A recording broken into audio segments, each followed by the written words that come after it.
దక్షుడు అనే మహర్షి బ్రహ్మదేవుని కుమారుడు. అతడు గొప్ప తపస్వి అయినప్పటికీ అహంకారంతో నిండినవాడు. దక్షుడికి అనేక కుమార్తెలు ఉండగా వారిలో సతీదేవి ఒకరు. సతీదేవి పరమేశ్వరుడైన శివుడిని మనసారా ప్రేమించి వివాహం చేసుకుంది. కాని దక్షుడికి శివుడిపై అసహ్యం ఉండేది. ఒంటి మీద భస్మం, జటలు, సమాధి జీవితం ఇతడా నా అల్లుడు అని దక్షుడు శివుణ్ణి తక్కువగా చూశాడు. దక్ష యజ్ఞం. ఒక రోజు దక్షుడు అహంకారంతో మహాయజ్ఞం చేయాలని నిర్ణయించాడు. ఆ యజ్ఞానికి దేవతలందరినీ ఆహ్వానించాడు.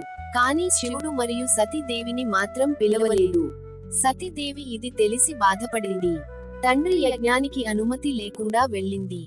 అక్కడికి వెళ్లిన సతిని చూసి దక్షుడు శివుడిని అందరి ముందు అవమానించాడు. ఈ శివుడు యోగి కాదు, అర్హుడు కాదు అని దూషించాడు.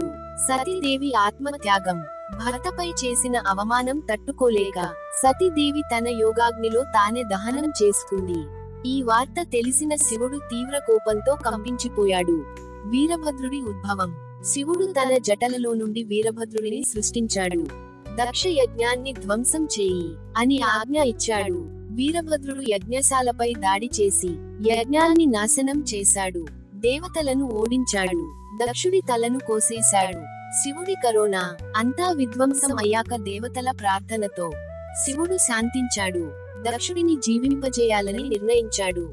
కానీ దక్షుడి తల దొరకకపోవడంతో మేక తలను అమర్చి జీవితం ఇచ్చాడు.